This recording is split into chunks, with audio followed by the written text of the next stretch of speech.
What is crack-a-lackin', fellow thermonuclear AFers? I am Dan Favale, joined by, for the first time in quite a while, but he is the co-host of one of my favorite team-centric podcasts, the Chase Down podcast, the Cleveland Cavaliers podcast, Carter Rodriguez, co-host the Chase Down with Justin Rowan. One of my favorite podcasts as I stumble through this. We're going to talk about the Cleveland Cavaliers. Follow Carter on Twitter at Carter_shade, spelled exactly as it sounds. Carter, it's been I think you were on this podcast a couple years ago. It's been way too long. So one, apologies. And two, how the heck are you?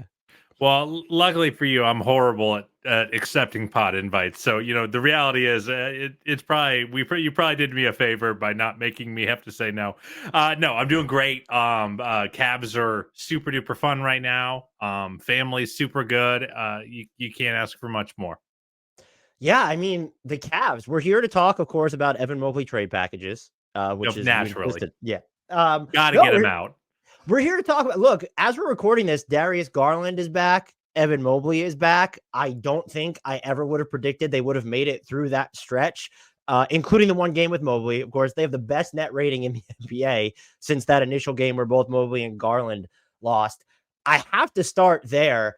There are a lot of elements that I think when you look at it that go into what they did, but were there like a few things that stood out in particular? So everyone's talking about Jarrett Allen or Donovan Mitchell or said, like, what is just the secret sauce behind the Cavs, just not just surviving this stretch, but thriving during it? So I'll knock out all the boring stuff first, because I do think it's important to present a balanced blah, blah, blah, blah, blah. So they have had a pretty darn easy schedule during this 19-game stretch. They've had one of the hardest stretches in the league. And even after this relatively easy stretch where they've gone 15-4, they still have the third easiest schedule the rest of the way, which really underscores how brutal the first, 15, 20 games of their year were. They also, and even when they've had some of their tougher matchups, they'll, going on the road to play at Orlando, who has been really great at home all year, things like that. It was their third game in 4 nights. Like, they've had a couple of those like good breaks. They've also only played 19 games during this stretch. 27 other teams have played at least 22. The Pacers have played 26 in the same stretch. So, like, whoa, I didn't notice that when I was looking at the numbers. Jeez. Yeah, so they've now, part of that is skewed by the fact that they had only one game in 1 week when they went to Paris to play Brooklyn.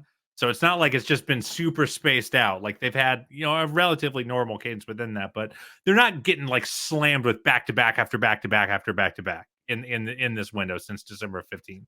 So, like, plenty of, so that's all like the boring context that I feel like I have to provide to be a good guest on your podcast and be relatively balanced. That ain't context that makes you the best team in the league over a darn near quarter of the season, right, with 2 of your 3 best players missing.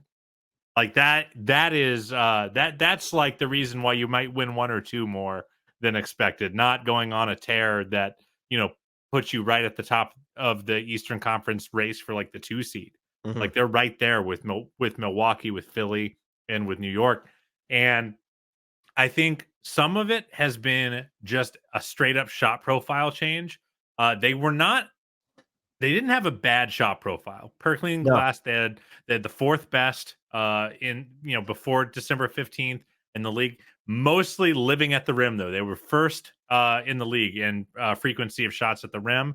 They were about I believe they were 16th in frequency from 3.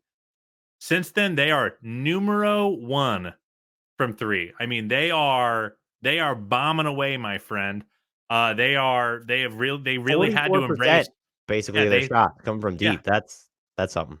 And they had to embrace that kind of high variance style, when you're missing a lot of your ball handling. Because, by the way, Donovan Mitchell missed 4 or 5 of those games. Of those 19, Caris missed 4 or 5 of those games. So, like, they had to kind of lean on their strength. And it's crazy to say, but you look up and down their roster, and Donovan Mitchell, Sam Merrill, which we'll get into, Sam Merrill, the Merrill Sons, George Niang, Max Strus, Dean Wade, like they just have a lot of stretchy guys that can bomb away, and they kind of lean into that. I also think there was a degree of simplification. Like, they were a little just yucky on offense to start the year. It was just, everything felt like kind of a labor. Everything was a thought process. Nothing felt crazy smooth. And, like, one thing I think really helps. Like you look at the lineup they were starting of Donovan Mitchell, Isaac Okoro, Max Strus, Dean Wade, and Jarrett Allen. Everyone knows their job in that starting five. Jarrett Allen, we had Serena Winters, who does amazing sideline work for Bally Sports on. Had She the mentioned, iconic clip that's just totally unfazed. That was just incredible. she's a G, man. The no look fist bump for Jarrett, and she mentioned that she talked about how Jarrett stepped up in the stretch, and he's like, yeah, like I just know I have to attack because like sometimes I think the quote is like sometimes I'll take the easy way out and just throw it up to Evan in the dunker spot, like the fact that he just has to attack that Dean Wade, who is famously like at his worst, is a guy who just will disappear on offense for a whole game. Like he's a guy who might play 33 minutes and only get up 2 shot attempts, and like that's just really hard to deal with. But like, there's no better option when you're missing that many guys. So if Dean's a little open in the corner, the team's like, bro, you got to shoot it. So like all of these, all of this decisiveness and clarity of purpose, I think really helped them kind of bridge the talent gap. Because if you look at their results, we talk a lot about shooting luck on the chase down because it matters a lot. It's like, a lot of these games come down to, did you make your wide open threes or did you miss them? And sometimes you can look at a team's hot stretch and go, oh, they're just hitting all their threes, and that will normalize and they won't win that much. The Cavs are 15th in effective 3-point or in effective field goal percentage. Like they are not out. They're actually way undershooting their profile during this stretch. So like, even though it feels like the offense is opened up so much, they're just leaning into that high variance. That high variance has carried them, along with a defense that is just killing teams at the point of attack. With Isaac Okoro and Dean Wade getting a ton more minutes. Like they're their 2 best perimeter defenders on the team that are sometimes the 8th and 9th man for them. Mm-hmm. And they were starting. So, being able to throw those guys at a Dame Lillard and a Chris Middleton or a Paul George and a James Harden or a Kawhi Leonard, like that stuff really helps. And even though they have gotten a little lucky on opponent shooting, the fact that they've had the number 1 defense in the league during this stretch without their best defensive player, I think really speaks to the way those guys are playing at the point of attack. So it's funny when people ask like, what's going so well? I have nothing to say other than everything. Everything was going well. They didn't have a single player who was playing poorly. Sam Merrill is taking the 3rd most 3-pointers per 100 possessions in the history of the league and shooting 42% on them. Yeah, I mean, what? Yeah, that's just, it's like, and even so you look at it, you were mentioning, okay, so they struggled from the field in certain areas, but they make up for it with their 3-point shooting. And it's like, even Max Strus, I think, since the Garland injury, he's at like 31% from 3 or whatever it is. And just the stuff he does as a threat, then like his secondary playmaking and movement inside the arc, it's just, it was so collaborative the way it was happening right down to Donovan Mitchell. But I think the name that has received the most shine during this has been Jarrett Allen, because we all know what Donovan Mitchell does. And so I'm just curious as to, one, I know you don't know this, but like we skewered the Jarrett Allen contract when it was signed on this podcast. So one of our outros, see it, buddy. We shout out Frank Ntilikina because he's a legend. And then we apologize to Jarrett Allen at the end of every podcast that Grant and I do together for the past couple of seasons. I've talked to Justin about how much better he's gotten on offense over the years. And then there's another level to it this season where you're looking at, we know he can do the one and true dribble decision making. We know he has the hook shot. Now it's like, oh, he has like this crazy footwork when he's moving off the dribble and facing up too. What has most impressed you about the way that he's played or his offensive progression or just what he has done during this stretch? Again, boring answer, everything. He is really, they just kind of replaced Evan Mobley's top of the key dribble handoff sets with Jarrett. And, he's not quite the passer Evan is, but he's done a heck of a good impression. He's had plenty of 6-7 assist games, which has just never been a part of his profile on offense. That's never been his game. He's been a play finisher, not a play initiator. And the Cavs just were like, well, how about we try it, buddy? And, he's been able to do that on super spaced courts where his reads are easier and he's just making the right play more often than not. Then as an attacker, he's taking more mid-rangers, which he's always been as a Cavalier, he's been a very good mid-range jump shooter and just never takes them. He's at like 53% or something from mid-range this year. That's why it's on like 52 attempts, but I don't really care. That's like, you're going to get that from your center. That's fine by me.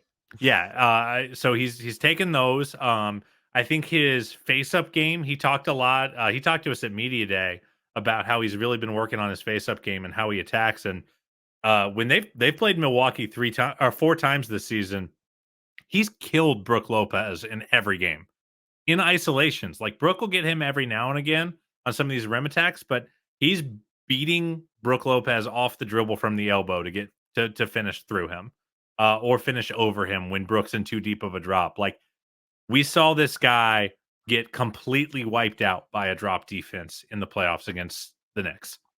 I mean, completely. And the fact that you can tell this is a thing. He's like, man, I'm just not happening to me again.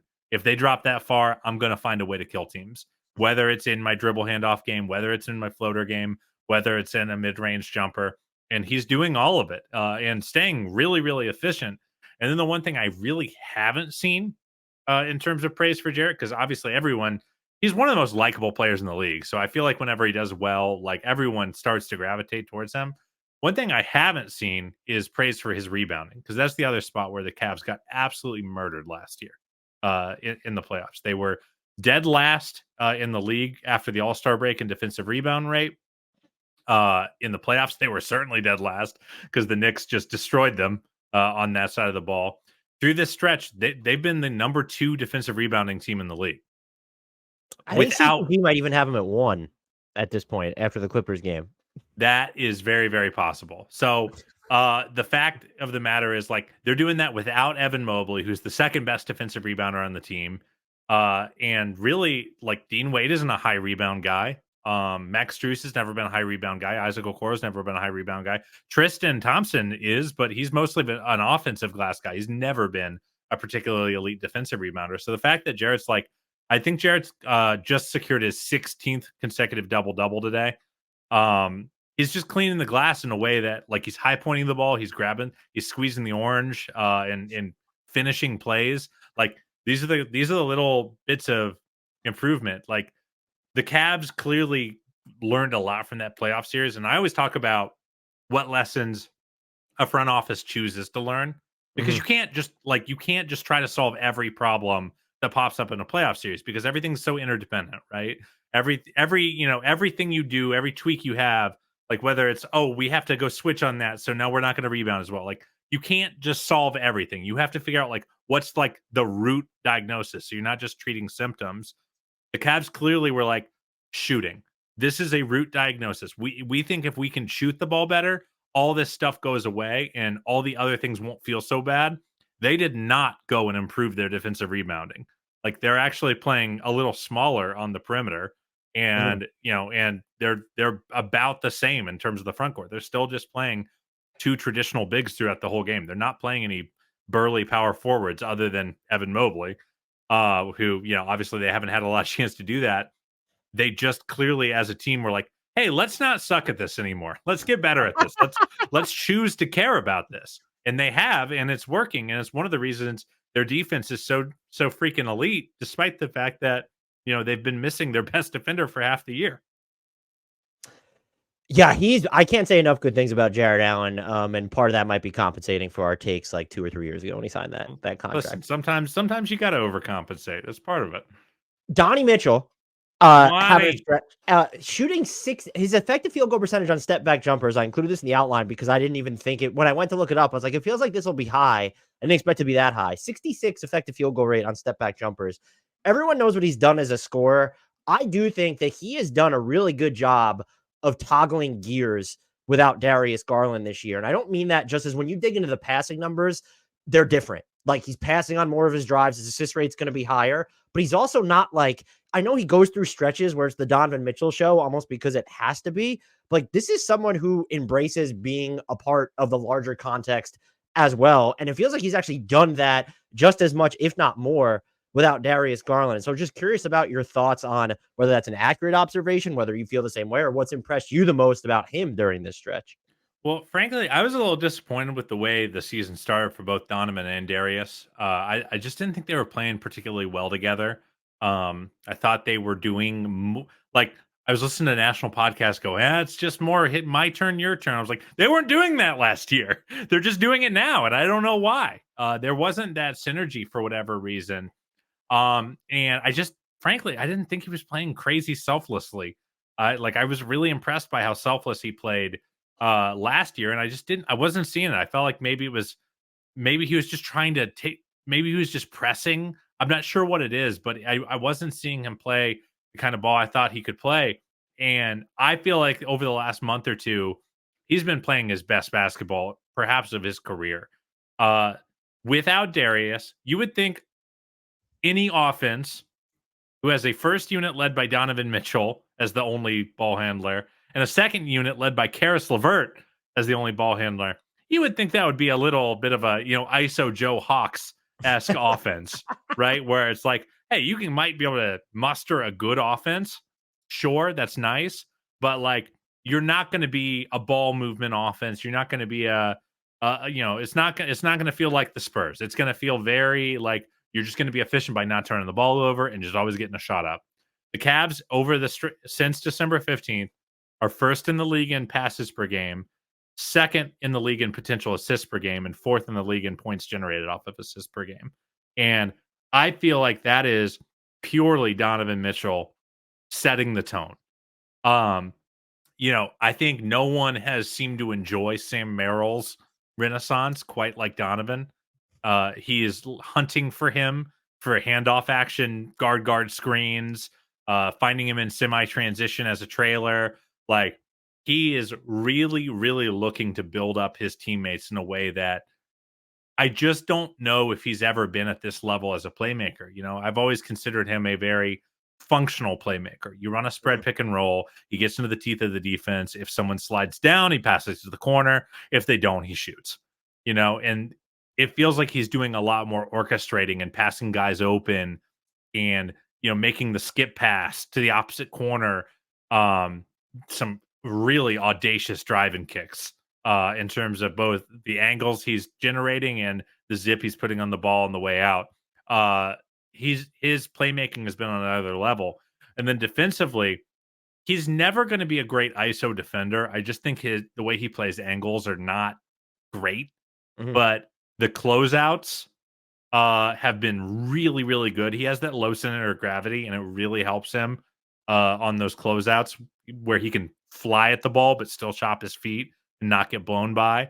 And the rest of the Cavs defenders, Dean Wade and Isaac Okoro, they're not big steals guys. That's not really their brand. They are crazy fundamental, and they just keep guys in front of them and make them take hard shots. Donovan's been playing a lot of free safety, and he is kind of the chaos engine on the defensive end of the floor for them. He's the one that's just, jumping passing lanes and going for pick sixes. And that's a really important thing, there's a lot of fundamental defense gets beaten a lot in the league because guys are so stinking good. So no, it's because it's the rules. Defense doesn't get played. That's why, Carr. Come on. So now I forgot it's because no one tries on defense. No, fundamental defense gets beaten a lot. So you need that chaos engine every now and again just to muck things up and get teams off their rhythm and make them think about it, frankly. You need, some of these hyper aggressive defenses will mess you up just by making you think about, a lazy pass every now and again. And I just think he's done really, really well on both sides of the floor. He really hasn't been his most efficient as a scorer during this stretch. It just hasn't mattered because every other part has been so darn good. Yeah, he's shooting sub 32% on catch and shoot threes during the stretch, which is just those are the looks that you expect Donovan Mitchell to shoot a pretty high clip on. I'm wondering if we could, in part because we are pressed for time overall, if we can run through the others very quickly and you can talk about what's most impressed you or we should be monitoring with them moving forward. So Absolutely. Are you ready? I included them. The alphabet's tough for me, but they're in alphabetical order. I'm not ranking these players in terms of importance for anyone who cares. So we begin with Caris LeVert. Caris has been really, really good. You can see the times where he is overextended as the team's de facto backup point guard with Ricky Rubio's retirement and Ty Jerome's long-term ankle injury that he unfortunately just had to have surgery on because it's just not healing. He kind of needs to be in that role, though, because they got to play Sam Merrill. Merrill has been so good that he kind of needs to be the 10th man in their rotation, and that means that you don't have room for a backup point guard. So you feel that every now and again. He's just is a hot and cold player. When the jumper's falling, he feels really, really, really deadly and like a crazy luxury. And when he's getting into the teeth and doing driving kicks, which he's always been a better driving kick guy than people understand. Yeah. Um, Dating but back to his time in Brooklyn, like that was just the thing. yeah, so he's a very solid playmaker for a bench guard. Um, you know, and then he really has been competing on the defensive end. Sometimes he just space cadets a little bit, and he'll kind of he'll play an angle wrong or not or someone will pre-rotate and he doesn't go get that guy's guy, things like that. But overall, been really happy with Caris, and it's hard to ask more of them than what they've asked of him. Yeah, and I do think you mentioned it, the probing, like he's really jacked that up on a per minute basis during this stretch. So that's been huge for them. Next up on the list is everyone's been waiting for this, Sam Merrill. Fire off the takes. I mean, he's just get him in the 3-point contest first off. I mean, he's really added something to this team, and I've already kind of talked about his 3-point rate, which is unbelievably elite. But he's also defending well. His playmaking has been good when guys run him off the line. He's starting to get that Corver level respect where other guys are getting wide open layups because people are so panicked about him. Like Donovan Mitchell ran past him in semi-transition and kind of faked into a dribble handoff and then just waltzed in for a layup just a few games ago. And it's like, because both guys went to Merrill. Those kind of players are truly valuable for you, especially in the regular season. And he's done enough on the other end to be out there. Yeah, he leads the team in charges drawn, even though he's really not in the rotation that long. And I've just been super pleased with him. He's been amazing. And also, this is a spot where you have to give a little credit to the front office, because when I've said this a lot, when you go all in on any trade, whoever it may be, and you spend a lot of pick capital, the onus goes to the front office to be like, hey, okay, you got to go find diamonds in the rough, because the traditional way of finding role players, aka the draft, is not going to be available to you. So finding a guy like Sam Merrill is really, really important, and you got to be geeked if you're the Cavs. George Niang, and why is it his secondary rim protection? George started out, he had a really rough start to the year. That signing wasn't looking that hot at the beginning of the season. It was looking bad because he was shooting like 28% from three. A guy who has been the most reliable 40% probably in the entire NBA. I think he had here's my pet theory. It's completely unsubstantiated. Aggregator alert. Okay, there we go. My theory is that playing next to Joel Embiid with his archetype changed the way he moved in an offense, because Joel Embiid's one of the few players in the league who generates an advantage and triggers a defensive help before you've done anything. Like, he just gets a catch and guys have to start moving, Even when he's playing on one leg, as we saw against the Warriors on. Yeah, no kidding. So George could plant himself in the corner and just wait for the ball to get to him. With this team, he's had to move a little bit more, shoot off of relocations and things like that. So I think it took him a second to find his stride, and it was leading to a lot of like these weird dribble drives to the hoop that were not going well. And it's just hard for him with his body type and athleticism to guard. So if he wasn't scoring, he certainly wasn't going to be a great defender. And it wasn't going well. As of late, though, I think he's really found a rhythm. He's shooting better, but more importantly, he's making the right reads. He's in the right parts of the floor on both sides of the floor. It's not a particularly bulky team. And when he gets to guard guys who aren't blazing fast, like he's done well against the Julius Randles of the world. He even did well on Kawhi on a few switches in their game against the Clippers. So I've been really pleased with George, and he was someone I really wanted them to sign. I thought I had some egg on my face, but it has been ticking back up, let's just say. Isaac, perhaps the most underrated passer in transition in the league, Okoro. He is their best transition player. And as a result, he's also their best foul drawer. He leads the team in free throw rate. And I've been really, really impressed with Isaac. And the jumper will, I think, always be kind of a work in progress. I don't know if it's ever just going to be reliable. I mean, the numbers look good. The eye test doesn't always look good. You can kind of tell the second it leaves his hand if he got enough, if he snapped the wrist well enough and if he got enough arc on it. What I don't think I understood, because Justin and I have obviously spent a lot of time the last couple of years just talking about all the ways we could see Isaac getting better. Justin has spent a lot of time over the past couple of years selling me on Isaac Okoro. Yes.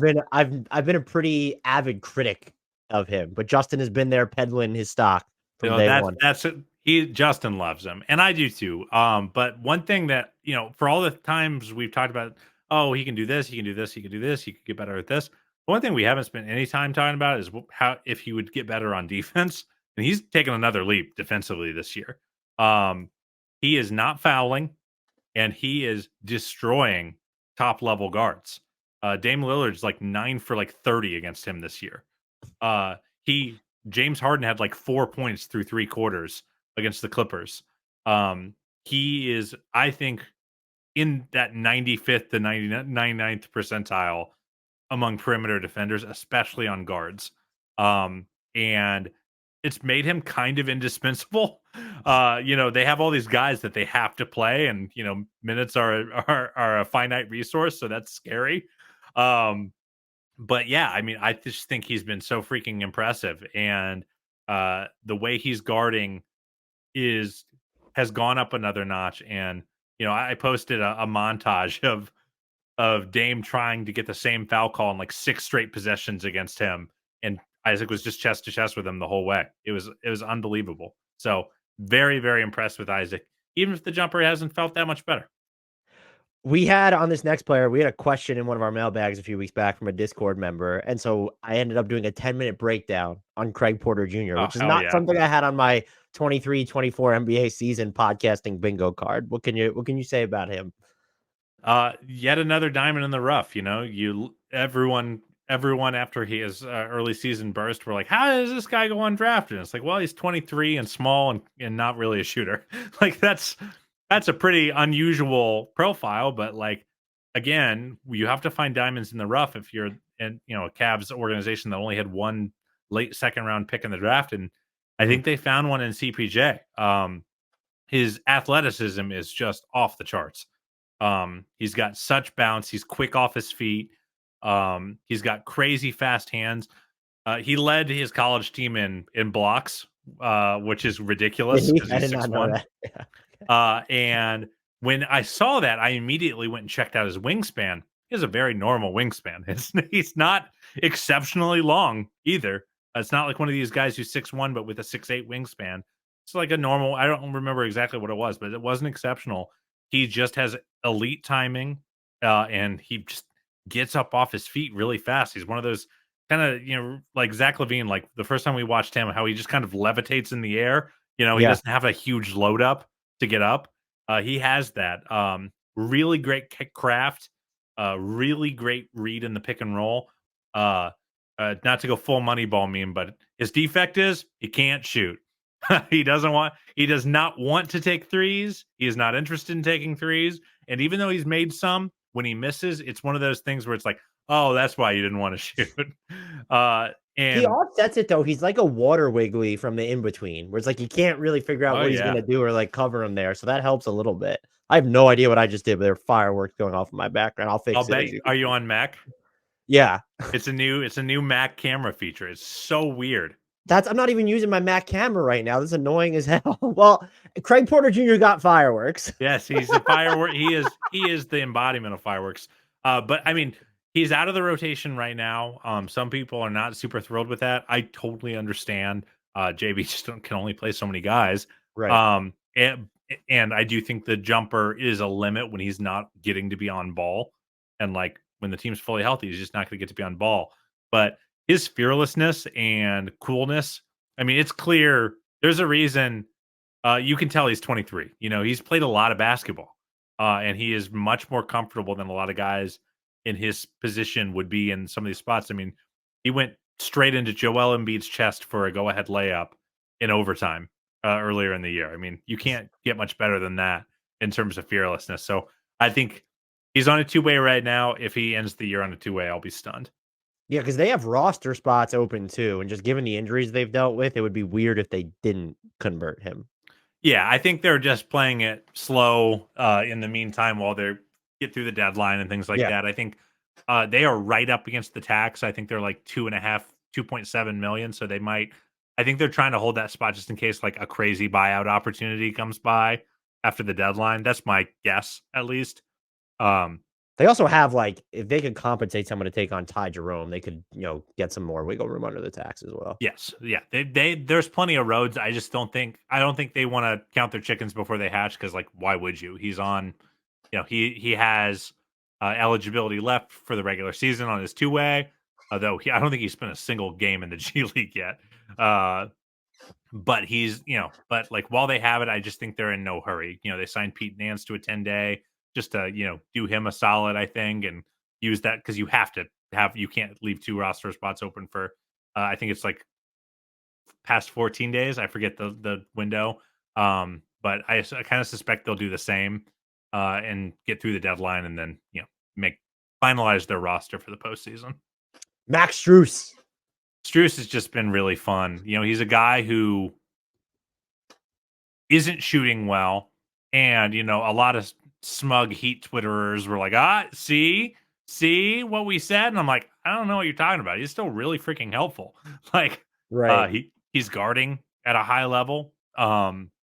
His movement and gravity really do a lot for this team.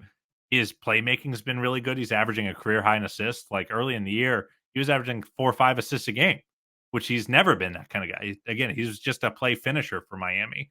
So, really great chemistry with Evan Mobley that I'm eager to see him rediscover now that Mobley's back. He's been the plus minus god for these guys throughout the year, and he's earned every bit of it. And to wrap this up, Dean put the word out that he's back up. Wade. Dean's been great, man. And like, I think if JB ends up deciding to trim down the road, he's never been a 10-man rotation guy in his entire coaching career. And he's played in 10 tonight against the Pistons. And man, he's got a hard choice to make because if he does end up going down to 9, he probably is going to have to choose between 2 of Sam Merrill, Dean Wade, and George Niang. And I don't know who we should pick because Dean has been so good. And, I think Dean has kind of been the inverse of George, where the defense is so excellent, but he just disappears. And George, the defense is sketchy, but the offense and the spacing is always there. And like, if you could just meld those two together, you'd probably have one of the best, role-playing foremen in the league.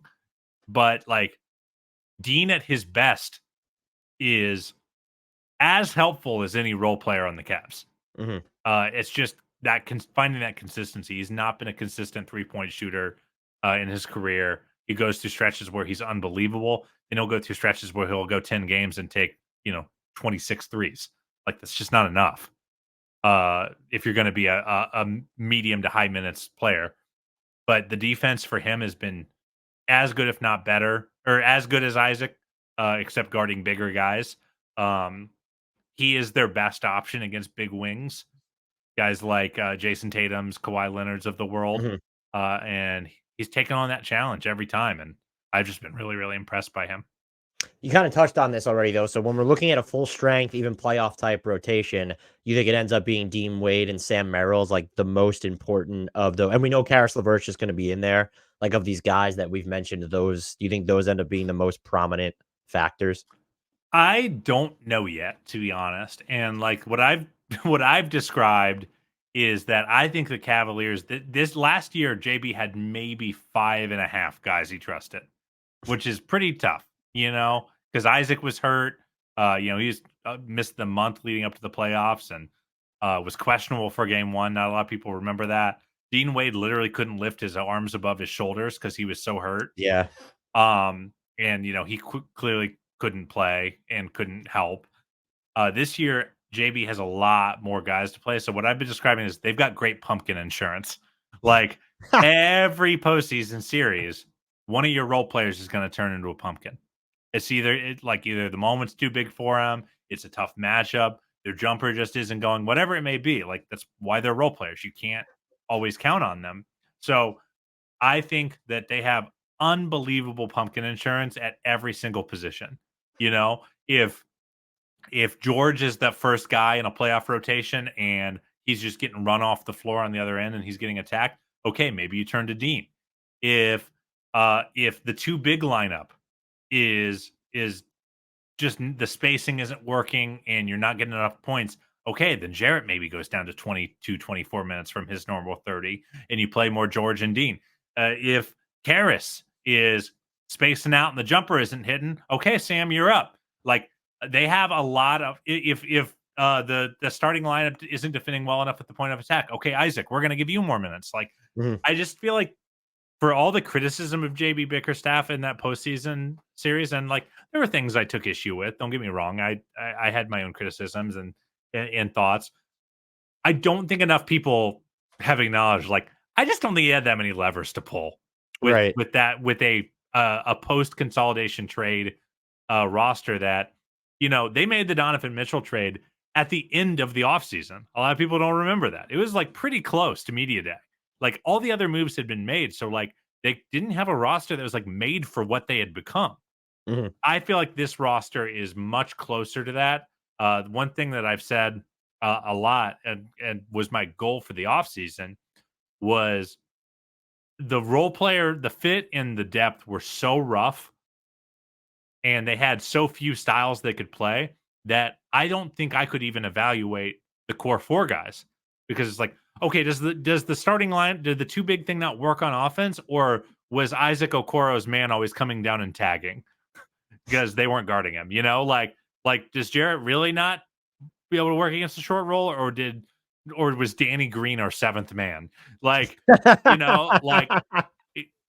off a destroyed knee. Like, so I wanted from this roster to and from this front office to build a roster that allowed me to properly evaluate the core four guys at an individual level and their fit together long term.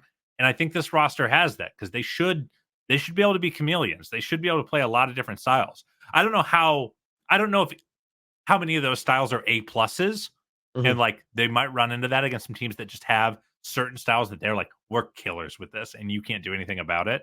Like I do see that as a potential, but like they can at least be a B plus playing like 7 different ways. And that's a big win. I think, and you touched on this a little bit, part of the downside of this run is that it's turned the discourse into, well, the Cavs are just better off with one big, or the Donovan Mitchell. If they lose to Detroit tonight, the discourse is going to be running wild, Dan. What will you, so there's 2 parts. I think there's legitimate concerns to have about this team on offense, and they might have addressed it with some of the players that are there, because you mentioned the Isaac Okoro stuff. Now having Max Strus there or Sam Merrill, that's going to be different about how they can defend the 2 big lineups. We just haven't been able to see enough of it. So one, I think we can all agree that level heads, the discourse there is just premature. Like, let's just revisit it after this playoff run if everyone's actually healthy and see what happens. But what will you actually be watching for, or what are you maybe actually concerned about as you're looking at these 4 now coming back together and playing together for what hopefully will be an actual sample size?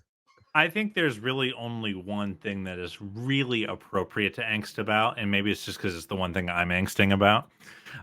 So I'm giving myself more leeway than the other angsters out there in the world. But I do worry about their point of attack defense. This was my concern the second they signed Strus, which is like, okay, you now have 3 volume 3-point shooters to help buoy the offense, because it doesn't really matter if Evan and Jarrett don't shoot if the other 3 are getting up like 27 threes between the 3 of them, which I think they can do. Like those 3 should be high volume 3-point shooters, all 3 of them. However, we looked at, I praised their rebound rate earlier since those guys went down.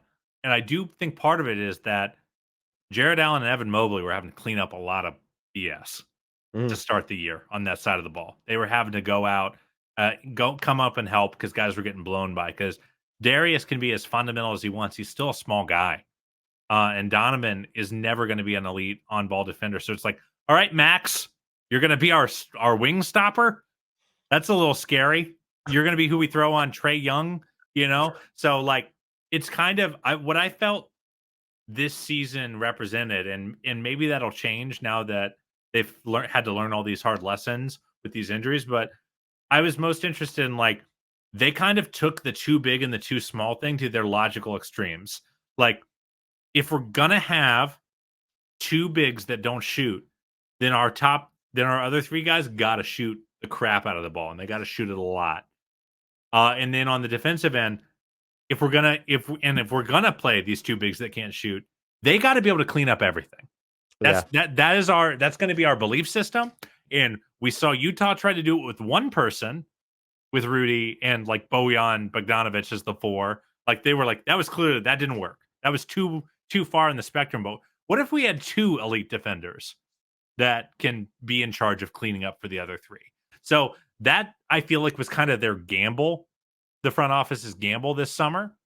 And like we just haven't had enough time to see how it goes. It's funny, their defense has actually been good. It's their offense that has been a lot worse than what it was with Isaac Okoro at the three for that 5-man unit. So I would presume, call me crazy, but I think Max Strus should help your starting five's offense. And could part of that, I'm sorry to interject, but it's like they were clearly like they've experimented with stuff with Evan Mobley, and like that could just be part of that learning curve as well. And how many games did those five play together? Like 10? This is their 12th game of the year tonight.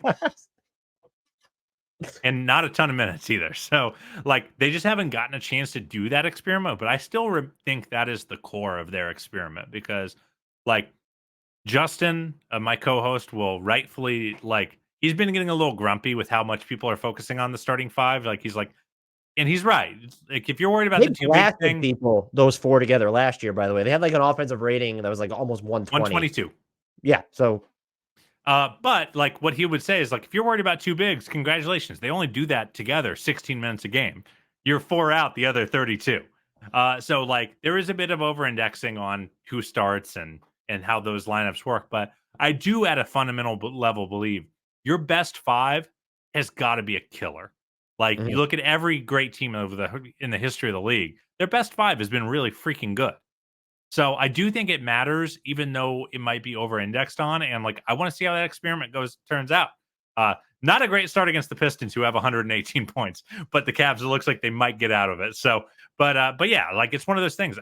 I find it super fascinating. And for all the things I feel like I didn't get to learn last year, hopefully now that the team's healthy, I feel like I'm going to get to learn a lot about the limits of what these guys can do. Yeah, I tend to be concerned about Darius Garland's 3-point volume. There's definitely just the way club, brother. There's definitely the way defenses can guard them with the two bigs. I think Jarrett Allen, by the way, doesn't receive enough credit for like his spatial awareness on and off the ball when playing with Evan Mobley. That'll help. And it comes back to, you mentioned the levers to pull. When you look at who their most used fifth player was last year, like aside from Isaac Okoro, they had Cedi Osman or Caris LeVert. Now it's like, well, if you have a healthy Dean Wade to add to that equation, or just two new players in Max Strus and Sam Merrill, like it changes the dynamics of what you can do. I still ultimately think like a lot of it might come down to Evan Mobley's own offensive development. It feels like to me, he goes through extended stretches of just indecision. And I'd like to see him be more decisive, make quicker decisions, especially when he's moving inside the arc. And that feels like it could be a big turning point. In the regular season, by the way, I just think this team at healthy will always win a shit ton of games. Yep. It's the playoffs where I think that might matter the most. I think Evan is cursed by too many choices, like it's one of those things where he can do a little bit of everything. And like, I talked when you asked why this stretch has been so good, and I talked about how everything's been kind of simple. Everyone has their job. Nothing about Evan's game is crazy simple, like part of what makes him a special prospect is the passing, the decision-making, the ball handling, the perspective, touch, and jump shooting, which isn't quite there yet. So I feel like Evan is at his best when he does just get to be decisive. I just think sometimes, in fairness to him, if we want him to experiment with growing his game and doing all the things we want him to do, then we might have to be okay with some indecision and to watch his processor work. You know, it's like when you open up a laptop and you've got too many programs open, you start hearing that fan whir. Like that's what I see when Evan is having to think too much. But like part of me wonders, like, maybe we'll all feel better if he just only does decisive things. But like, is that actually the best serve for his development? I'm not sure. That's a fair point. I'll fold these two last topics into one. The trade deadline is coming up. They are probably the team in the league that's least likely to do anything significant just because so many of their key guys have been injured. They're so deep now. Is there like a type of player you would like to see them target? And I'll also fold this into, if you need to just get off your chest as to why like the Donovan Mitchell trade talk is so stupid at this moment. And does there ever come a point? Is it like, let's see, do we have to revisit this depending on how the postseason ends? And that's when the level of concern around Donovan Mitchell's future can rise? Or is it very much sort of right now, not within the organization or within the fan base, that it's just not a high level of concern moving forward? It's these national people that are just like drooling over the idea of more player movement. Well, I'll knock at the Donnie stuff quickly. Like, I do think it's gonna linger. You know, it's gonna be a national story because he's kind of the most eligible bachelor on the prospective market right now. And like, you know, of course, Cleveland just exists to feed these other more glamorous places. But on a more serious note, like I just see all these prospective buyers. The Knicks go trade their assets for OG.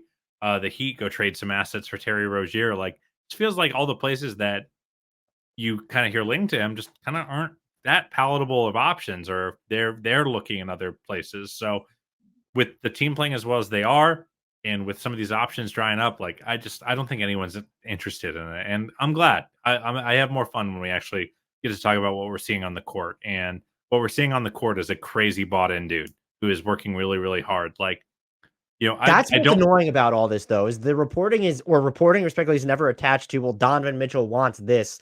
It's just Miami or New York. And I probably disagree with you on the assets New York has available. I think the bigger thing is just like Donovan Mitchell and Jalen Brunson. Like, what is the defense of that? But like, you have it Jalen never Brunson. made Why do sense. you want Donovan I Mitchell? don't think Yeah. the Knicks want to do that. So, you know, ultimately, I think I don't think Donovan is the kind of guy who's going to request a trade. Like you know, as far as I know, he still hasn't ever admitted to asking out of Utah. I just think he really cares about his image and cares about how he is represented in like within his local market. And I think that's awesome, by the way. I think that's exactly what players should do. Like, if we're all gonna ask to buy into this noble lie and we're all rooting for laundry, like we might as well play the part, you know? We might as well play the part. So, like, if he cares about you know, being a good representative of the Cavaliers and representative of the place he's playing, that's freaking awesome to me, at least. You know, he goes to like local high school games just to support the local And scene and things like that. very quickly, people should want this because they should want teams like the Cavaliers to make the aggressive play that they did for Donovan Mitchell in the first place, so that when we're talking about these players actually being available, it's not just the Knicks, Lakers, Heat, rinse, cycle, repeat. Yeah, like what a nice thing it is that this has happened. So I've really been pleased with him, and what, you know, I feel like with a player like that, you can just see by watching the game, and you see a guy who's crazy invested right now and working really, really hard, recruited guys in the offseason. So if he leaves, he leaves, but I'm not in any hurry to make any moves. With regards to the rest of the trade deadline, I think you're spot on, man. They have a weird cocktail of too many helpful guys that aren't like crazy young, aka crazy valuable around the league. And they don't have any really significant draft assets. So it's like the places that they could upgrade, or that like archetypes that they could look to upgrade. Like an example that floats around Cavs Twitter a lot is Dorian Finney-Smith. He kind of is that Dean Wade, George Niang mashup of a guy who guards well, but also shoots a lot of threes, and has been trusted to do so in big moments. So the Cavs don't have the ability to get him because the Nets would want a couple first. But let's say they could. Is he so much better than the best version of Dean Wade and George Niang that you'd be willing to include one of those guys and a guy like Caris LeVert and lose all that playmaking and ball handling? Like, you're just kind of having to do, like, they're in a spot where they probably need to do like a 3-for-1, but none of their three are like guys that teams are like salivating over. Even though I'm sure no team would be like, shit, we got Dean Wade, that sucks. No, like everyone would like having Dean Wade, but he's not like, you're not winning a press release by trading for Dean Wade. Yeah. So like, I just don't see, I feel like almost every player on the Cavs right now, their value to the Cavs outpaces their value on the open market. Okay. And if that's the case, I just don't see the move. And it's not, I'm like any other fan. I love trades. They're super fun. I'm on the trade machine all the time. I don't think I've ever been on in a deadline this close to the deadline. I don't think I've ever opened the trade machine less, because I can't figure out something that would even interest me, let alone like be a smart trade for two teams. Yeah, you need to get probably a seventh guy is what it is. And that's hard to do. Like, oh, he's our seventh best player in the playoffs. And that's really hard to do when you have such minimal assets. And then, as you mentioned, when the players that are in-house mean more to you or more valuable to you than they're going to be on the outside market. I have kept you 6 minutes longer than I said I would. Do you have anything else that you think that I missed or that you need to get off your chest before I let you skedaddle? Oh, I've been doing quite a few long monologues. So if anyone's kept me long, it's me, buddy. And no, I think we tackled it all. So are you able just to tell our listeners where they can find you and all the fantastic work that you do if they're not following you already? Yeah, absolutely. You can follow our podcast at Chase Down Pod. And all of our shows are live on the official Cavaliers YouTube channel. So just go over to that page, hit a subscribe, and you'll see us live after not most games, but about half of them. We go twice a week. So we love doing post-game stuff. It's really fun. And hope you guys join us there. The link to where you can subscribe to the Chase Down podcast will be in the podcast and YouTube description. Thank you so much for your time, Carter. I will pester you again in the future and fully expect you to say no that time. No. It's only if my children ruin it. Thank you so much, man. I'll talk to you soon. Thank you.